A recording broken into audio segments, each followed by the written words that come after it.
کے آیا ہے، اصل میں وہی فرد آیا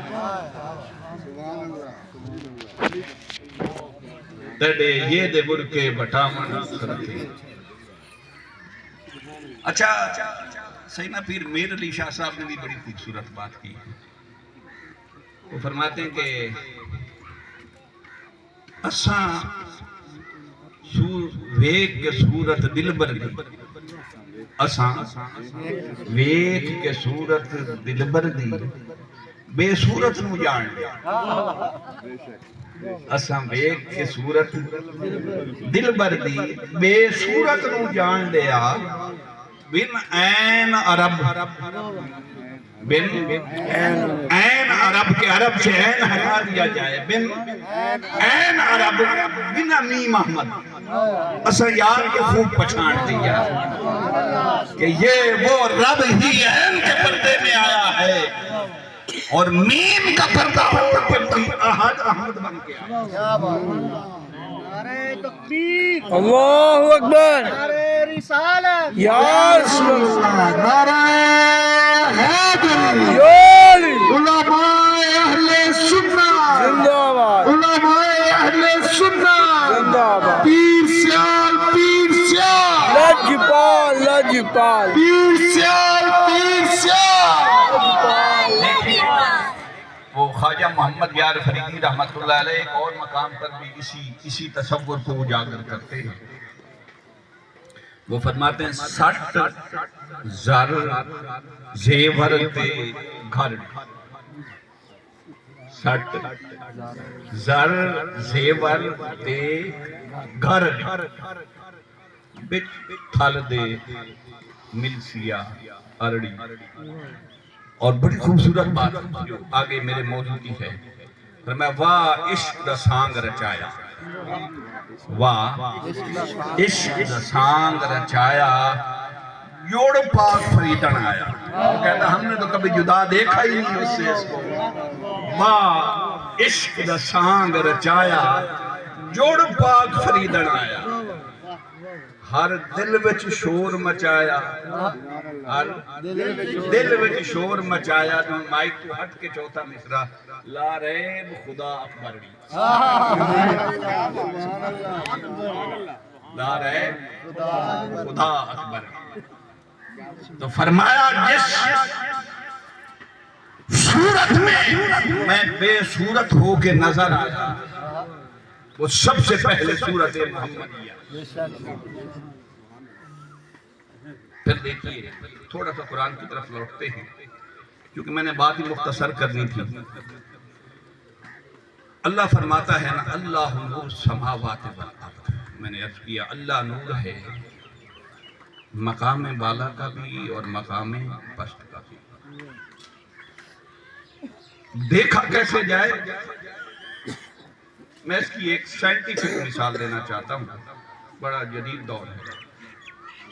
دیکھیے سورج نکلا ہوگا، اب میٹرک ایف ایس سی کا جو ہے اسٹوڈنٹ وہ آرام سے، اب تو یوں دیکھیں کہ میٹرک سے بھی پہلے اب سائنس کا دور ہے، یہ بچے بھی یہ تجربہ کر سکتے ہیں، سورج نکلا ہوا ہو، آب و تاب سے چمک رہا ہو، سامنے ایک آئینہ رکھ دیا جائے، رکھا اسے صحیح اینگل پہ، رکھا صحیح اینگل پہ سیدھا رکھا جائے تو جتنا ادھر ہے اتنا، ایسا تو نہیں ہے کہ آدھا ادھر ہے آدھا نہیں۔ اب کوئی سمجھدار ہو ایک دوسرا آئینہ ایک اینگل پہ درست پہ رکھ دے تو ادھر بھی پورا، پہلے میں بھی پورا، دوسرے میں بھی پورا۔ اب کوئی سمجھدار ہو وہ 1000 آئینے رکھ دے،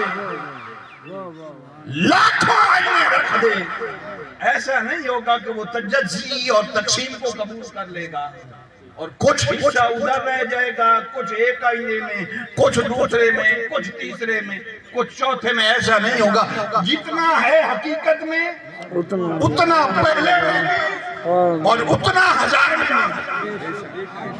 اتنا 1000 میں بھی، کیونکہ وہ ذات تجزی اور تقسیم کو قبول نہیں کرتی۔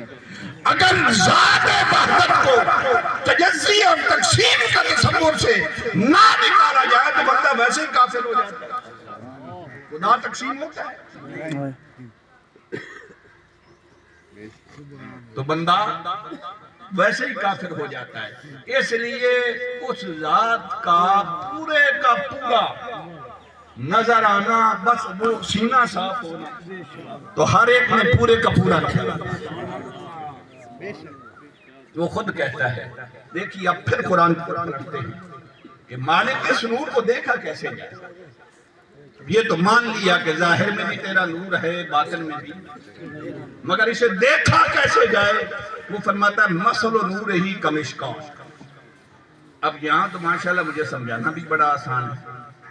وہ سامنے دیکھیں، وہ دربار شریف کے اوپر جو آپ نے وہ پیالہ سا بنایا ہوا ہے بار والی دیوار پہ، اس ٹائپ کے پرانے دور میں چراغ دان ہوا کرتے تھے مسجدوں میں۔ ایسا ہی ہے نا، دیکھے ہوئے اوپر سے ایسے، پھر ایسے سیدھے، پھر نیچے ایسے، میرا ٹائپ ہم نے دیکھے ہیں، میں نے بھی بچپن میں دیکھے ہیں، ایسے ہی ہوتے تھے نا۔ اس کو کہتے ہیں چراغ دان۔ کیا کہتے ہیں؟ چراغ دان۔ اب اللہ فرماتا ہے مثل نور ہی کمشکا، اس نور کی مثال ایک چراغ دان کی ہے۔ اب ادھر بھی دیکھیے، یا پھر مجھے دیکھ لیجیے، یا خود کو دیکھ لیجیے، یہ دیکھیے گردن، یہ پسلیاں، پنجرا انسان کا سینے تک دیکھیے، یہ بالکل اسی محراب کی طرح ہے یا نہیں؟ تو اللہ اسی چراغ دان کی مثال ہے۔ پرانے دور میں چھوٹے عرب میں اسی طرح کے چراغ دان ہوتے تھے۔ تو اللہ فرماتا ہے مثل نور ہی کمشکا۔ عبداللہ بن مسعود رضی اللہ تعالیٰ عنہ فرماتے ہیں کہ اللہ نے جو فرمایا اس نور کی مثال ایک چراغ دان کسی ہے، وہ فرماتے ہیں اس چراغ دان سے مراد ولی کا سینہ، جس میں وہ نظر آتا ہے۔ یہ کیا ہے؟ ولی کا سینہ۔ اب سوال یہ پیدا ہوتا ہے کہ یارو سینہ تو سارے انسانوں کا ہے نا، تو سب میں تو نظر نہیں آتا۔ یہ بھی ٹھیک ہے بات، اندھے شیشے میں کہاں تصویر نظر آتی ہے؟ تو سب میں تو نظر نہیں آتا۔ عبداللہ بن عباس فرماتے ہیں کہ یہ تو نہیں فرمایا اللہ نے کہ ہر سینے میں، اس نے تو کہا ہے کہ مومن کے سینے میں نظر آتا ہے۔ تو فرمایا سینے تو سب کے ایک جیسے، مومن کا بھی، عام شخص کا بھی سینہ، کافر کا بھی ایک جیسے، تو پھر کہاں تلاش کریں؟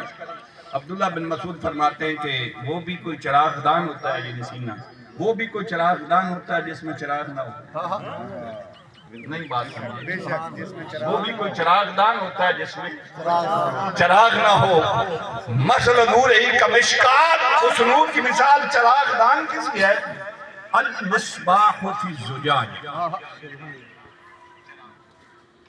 وہ چراغ دان ہو اور اس میں ایک چراغ ہو، چراغ دان میں ایک چراغ ہو۔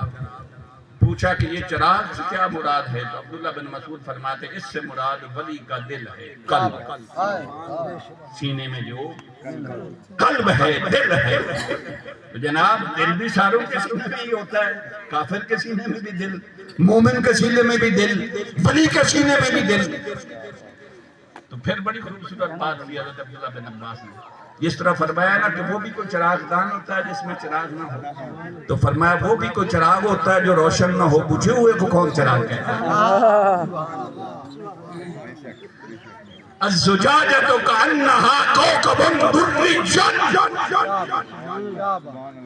وہ چراغ ایسے جل رہا ہو کہ اس کی روشنی سے اس کے ارد گرد والے پردے بھی جگمگا۔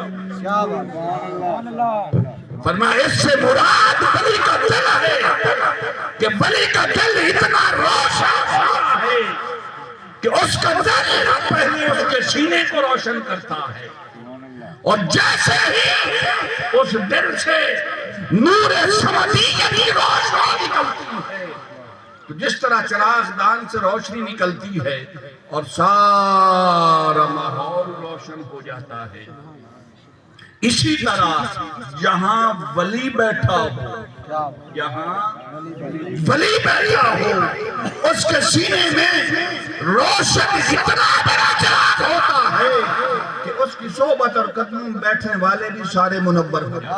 نعرہ تکبیر اللہ اکبر نعرہ رسالہ یا رسول اللہ نعرہ تحقیق حق جاری نعرہ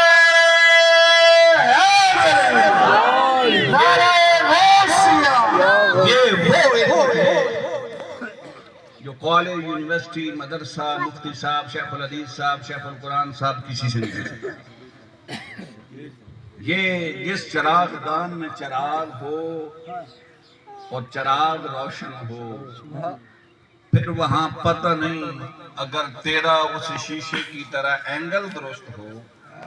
سبحان اللہ کیا بات ہے کیا بات سالوں کا یہ سفر نہیں ہوتا, مہینوں کا سفر نہیں ہوتا, صدیوں کا سفر نہیں ہوتا.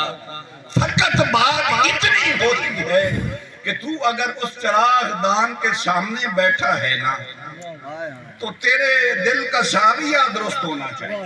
سبحان اللہ تیرے دل کا زاویہ درست ہونا چاہیے, وہ ڈائریکٹ اس چراغ دان کی طرف ہونا چاہیے. پھر یہ تیرے چراغ دان میں بھی چراغ روشن ہونے میں دیر نہیں لگے گی. تو قرآن نے یہ میسج دیا کہ اصل نور سمدیت چمکتا ہے ولی کے دل میں, اور پھر اس چراغ کے قریب جتنے بھی آ جائیں سب روشن ہو جاتے ہیں. میں ایک مثال عرض کر کے بات ختم کرنا چاہتا ہوں, یہیں کلوز کر لیتے ہیں. طارق بھائی مجھ سے بہتر جانتے ہیں, میری خوش نصیبی ہے, میرے لیے تو توشہ آخرت ہے, میرے لیے بخشش کا سما ہے. میں نے ایم فل کا تھیسس جو ہے وہ اپنے دادا مرشد خانے پہ کیا. اس دوران میں نے ایک واقعہ پہلے اپنے شیخ طریقت سے بھی سن رکھا تھا. سنیے, بس اب برما سرما کے لیے ختم کرنے لگا ہوں بات, کہ یہ جو چراغ دان اور چراغ سے روشن ہونے کی مثال ہے, دوسرا چراغ کیسے روشن ہے.